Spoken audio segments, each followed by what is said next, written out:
이어서 알아두면 돈이 되는 노동법 알돈노 시간입니다. 이번 주 월요일이었죠? 26일이었는데요.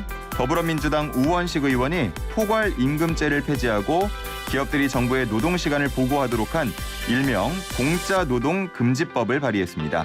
자, 관련한 내용들 알아볼 텐데요. 소나무 노동법률사무소의 김효신 노무사 화상으로 연결돼 있습니다. 노무사님 안녕하십니까? 네, 안녕하세요. 김효신입니다. 네, 반갑습니다. 자, 오늘 주제는 이제 포괄 임금제 그리고 공짜 노동금지법 이 주요 내용들 알아볼 예정이고요. 또 청취자분들의 노무 상담도 이어갑니다. 일하면서 생기는 궁금한 점 혹은 고민할 부분들 있으시면 단문 50원, 장문 100원, 샵 0945로 남겨주시면 저희가 주제 이야기 마치고요. 또 청취자 상담도 이어가도록 하겠습니다. 자, 오늘도 본격적인 주제 들어가기 앞서서 저희 퀴즈 한번 같이 풀어보고 갈까요? 네, 그러시죠. 네, 좋습니다. 자, 네. 서울시에 관한 퀴즈였는데요. 10월 한 달 동안 서울을 대표하는 10여 개의 축제가 릴레이로 개최될 예정입니다. 미용과 한류 콘텐츠, 패션, 디자인, 미식, 이런 것들 뷰티 서울을 알리기 위한 행사가 마련이 돼 있는데요. 자, 이 행사의 이름을 맞춰주시는 퀴즈입니다. 1번 서울 뷰티 먼스, 2번 서울 퍼포먼스, 3번 서울 사이언스입니다. 자, 뷰티 서울을 알리기 위해서 한 달 동안 10월 한 달 동안 개최되는 행사 1번 서울 뷰티먼스, 2번 서울 퍼포먼스, 3번 서울 사이언스입니다. 노무사님 혹시 이 행사 들어보셨나요? 아니요, 처음 들어봤어요. 하지만 네. 정답은 유추가 되시죠? 그렇죠. 정답은 유추가 되죠. 다 들어가 있네요. 서울에서 예. 개최하는 뷰티의 달 이런 의미 같은데요. 뷰티. 예. 서울에서 개최하는 뷰티 서울을 알리기 위한 행사가 네. 열리는 달. 네. 그 먼스가 그 먼스인지는 모르겠는데 일단은 그렇게 해석을 해주셨네요. 아니에요? 네, 1번 네네. 서울 뷰티먼스, 2번 서울 퍼포먼스, 3번 서울 사이언스입니다. 야, 네. 근데 힌트 정말 또 센스 있게 주셨습니다. 네. 대단하세요.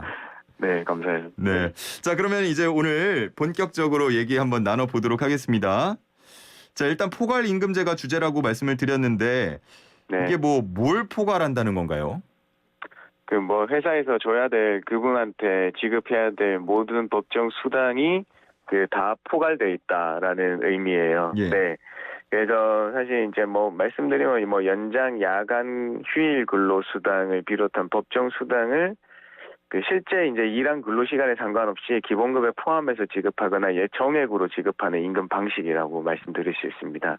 그래서 예를 들어서 1일 24시간씩 격일 근무로 하기로 하고 월급을 180만으로 한다거나 아니면 연장 야간 휴일 수당을 기본급의 25%로 정하고 그 총액을 지급을 한다는 건가 거단가 이런 걸로 정해놓은 임금 방식을 얘기합니다. 네. 그러면은 뭔가 이렇게 좀 뭐랄까요? 구체적으로 명확하게 포함을 다 할 수가 있는 건가요? 그렇죠. 이제 근데 근로기준법의 조항 역시 적용받기 때문에요. 예. 월급여를 정해놓고 우리는 원래 기본급만으로만 생각할 수 있는데 이 포괄임금제라는 건 월급여를 정해놓고 그 월급여를 쪼갠다고 생각하시면 돼요. 기본급과 연장과 야간과 휴일 근로수당을 예. 잘게 쪼개서 각 항목별로 배치하고 총액만 맞춰주는 방식을 취하는 거거든요.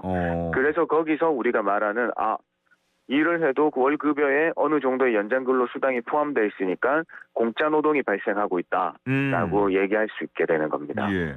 근데 별도로 가산수당 같은 경우는 별도로 지급하라라고 규정이 돼 있지 않나요? 네, 맞습니다. 아까도 말씀드렸지만 이 포괄임금제는 근로기준법에서는 임금 근로시간에 맞게 발생할 때마다 이제 지급하라고 돼 있죠. 그래서 이 포괄임금제가 사실 허용될 수 있는 거는 실제로 근로시간 산정이 어려운 경우나 그런 엄격한 요건 아래서 극히 예외적으로 허용돼야 되는 거거든요. 그런데 사실 이제 예전에 이제 판례 나올 때 계산상 평인을 위해서 포괄임금제 쓸 수 있다라는 그런 판례들이 나온 적이 있어서 그래서 초과 근로가 예정돼 있거나 어떤 근로시간 산정이 사무직 같은 경우에는 쉽지 않다는 이유 등을 들어서 아주 매우 우리 현장에서는 거의 뭐 광범위하게 거의 다 사용되고 있다고 보시면 돼요. 네. 그렇군요. 네. 그래서 최근에 포괄임금제 금지법이 발의가 되는 등 이 폐지하자라는 요구와 목소리, 주장들이 거세지고 있는데 네. 뭐 어떤 문제점들을 지적하고 있는 겁니까, 구체적으로? 사실 이제 문제점이 이제 두 가지로 보고되고 있어요. 사실 예. 이제는 그 월급의 뭐 연장이나 야간 뭐 휴일 근로 수당을 미리 포함시켜 놓으니까 예. 그 초과 근로의 상시화가 된다.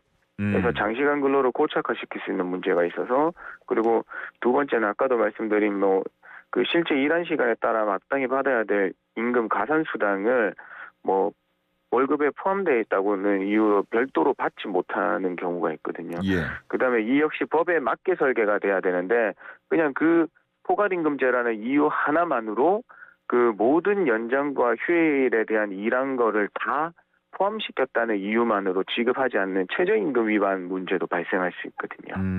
네, 그렇습니다. 그렇군요.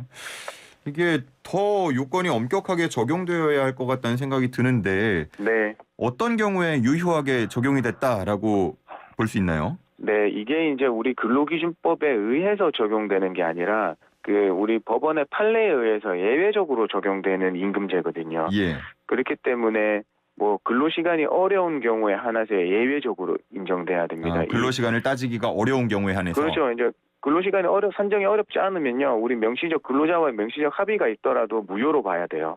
이 근로시간 산정이 어려운 경우로 어떤 경우로 예를 들어 드릴 수 있다면, 네. 그냥 관리자 지휘 감독을 벗어나서 사업장 밖에서 근로하면서 그 근로시간을 우리가 근로자가 재량으로 쓸 수 있는 경우들이 있거든요. 네네네. 네, 그런 도급적 성격이 강한 경우나 뭐 근무 형태나 업무 성질이 되게 뭐 단속적이거나 간헐적으로 이루어지는 대기 시간이 많은 경우들이 있거든요. 그때 정확한 실근로 시간의 측정이 어려운 경우니까 그때 예외적으로 허용될 수 있겠습니다. 그리고 뭐 이런 거 산정이 어려운 경우더라도 그냥 회사에서 그냥 바로 적용시키는 게 아니라 우리 근로자와 명시적인 합의가 있어야 되는 거거든요. 네. 그렇기 때문에 이거는 뭐 근로계약서에서 포괄임금제로 한다고 하고 거의 근로계약서에 다 서명 받아버리니까 예. 명시적 합의는 거의 다 있어요. 네. 그 명시적 합의라고 하면은 사규에 근거해서 시행을 한다거나 하면 안 된다 뭐 이런 의미입니까? 그렇죠. 아까도 말씀드렸다시피 회사가 사규나 뭐 이런 단체 협약이나 뭐 이런 부분에 있어서 그냥 거기에 규정하고 근거를 두고 있다고 해도 일방적으로 시행할 수 없거든요. 분명 없이 말하지만 그 포괄임금제라는 거에 대해서 근로자에게 알려주고 그 근로자의 동의, 서명을 받아야 되는 겁니다.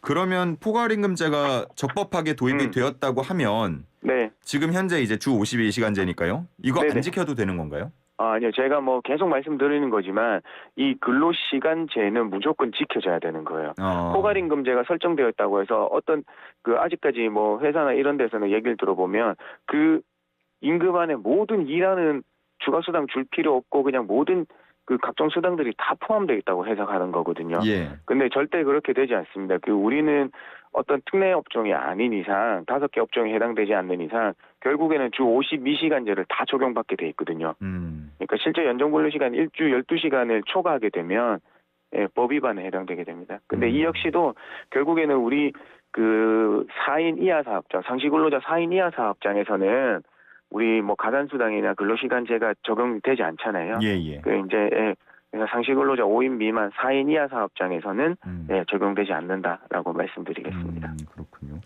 포괄임금제가 무효가 된다면 그러면은 뭐 수당은 당연히 청구할 수 있게 되는 건가요? 그렇죠. 네, 뭐 당연한 겁니다. 그 무효일 경우에는 뭐 실근로 시간에 따른 임금 지급 원칙이 적용되어 가지고요. 그 미달되는 법정 수당을 추가로 지급해야 되겠습니다. 대신에 이제 포괄로 된 시간만큼은 결국에는 우리 당사자 근로자분께서 합의를 했기 때문에 그 시간만큼 월급에 포함되어 있기 때문에 별도로 받지 못하고요. 그것을 초과하는 시간에 대해서는 수당 청구가 가능하거든요. 네, 그래서 물론 뭐 이게 워낙 아까도 말씀드렸지만 엄격한 요건 아래 행하여져야 되는 거지만 결국엔 당사자가 합의를 했다고 하면 엄격한 요건에만 판단하는 것보다는 사실 이 포괄임금제에 포괄된 시간보다 더 많은 시간을 일했는가에 대한 초점이 더 맞춰지게 돼요. 네. 알겠습니다. 그 172 청취자분께서요. 세종 출장 가는 길에 듣고 있다고 하시면서 간결하면서 포인트를 짚어주셔서 듣기가 좋다고 하십니다. 아, 네, 감사합니다. 네. 늘 이렇게 또 우리 노무사님의 팬이 한 분 더 늘어나는 것 같습니다. 네, 네. 그리고 전북 남원 소재 동남원 새마을 금고에 대한 근로감독 결과가 나왔는데 뭐 여기서 좀 충격적인 사실이 밝혀졌다고요? 아, 네. 그동안에 이제 우리 새마을금고나 뭐 신협 등 중소 금융기관들이 있지 않습니까? 예.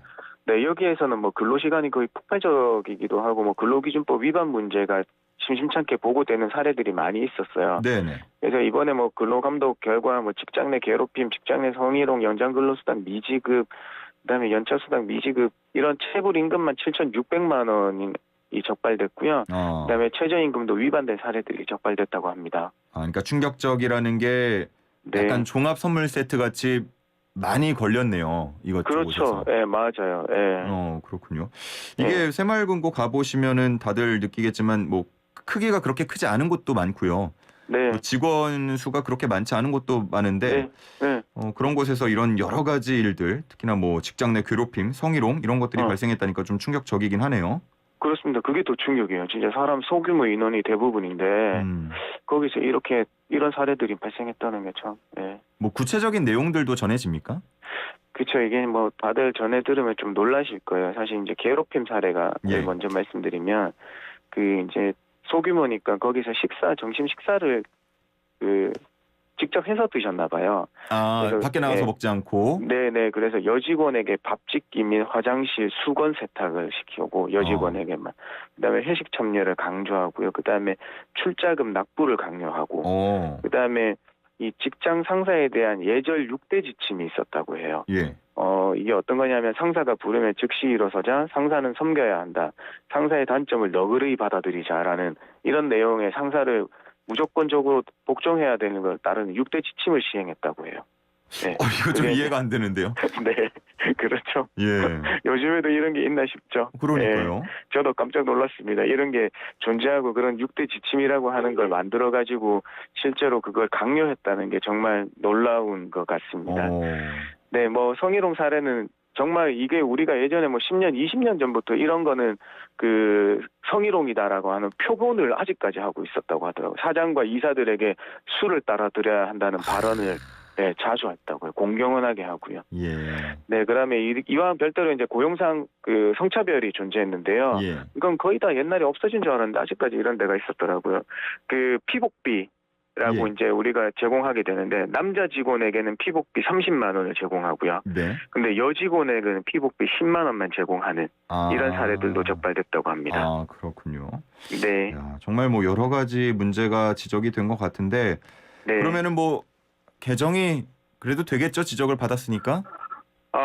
네, 그렇죠. 뭐 장관님께서도 이 사례를 보고받고 이 그 중소금융기관에 대한 그 근로감독에 대한 뭐 철저 감독하고 그다음에 이 아까 동남새마을금고에 대한 그 이행이 잘 되고 있는지 후속 조치에 대해서 철저히 할 것을 당부하셨다고 하거든요. 그래서 좀 개선이 되지 않을까 싶습니다. 네, 알겠습니다. 네. 자, 저희 청취자분들의 고민 상담도 한번 받아볼게요. 네네. 카페에서 알바를 하고 있는 아르바이트생이라고 하시는데요.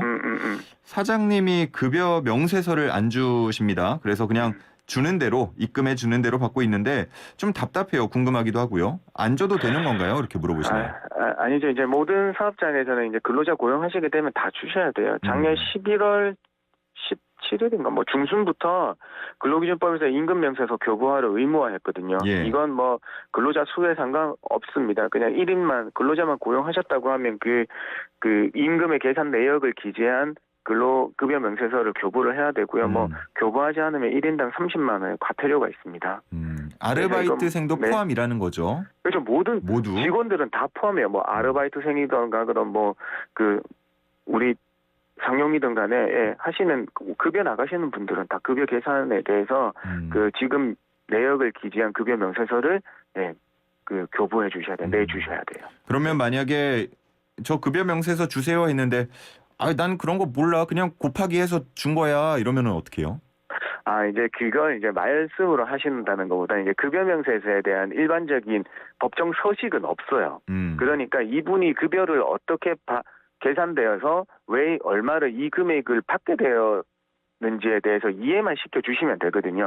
그래서 그 내역을 계산 내역을 카톡으로 보내주셔도 되고 문자로 보내주셔도 되고 아니면 뭐 어떤 서식을 모르시겠다고 하면 본인이 계산한 내역을 종이에 적어서 주셔도 돼요. 근데 이거는 너무 고전적이잖아요. 예. 옛날 방식이잖아요. 네. 딱 뭐 월급 정해진 봉투에 양식이 있는 건 아니네요. 그렇죠. 뭐 적어서 주는 것도 아니고 그래서 우리 고용노동부에서는 임금명세서 쓰실 수 있게 프로그램을 다운받을 수 있게 홈페이지에 올려놨어요. 네, 그래서 고용노동부 홈페이지에 들어가셔가지고 다운받으셔서 잘 설명해놨으니까 한번 보시면 좋겠어요. 알겠습니다. 네. 우리 육영영사님께서 오늘 이 방송 들으시면서 법이 노동자와 약자 편에 서줬으면 좋겠습니다.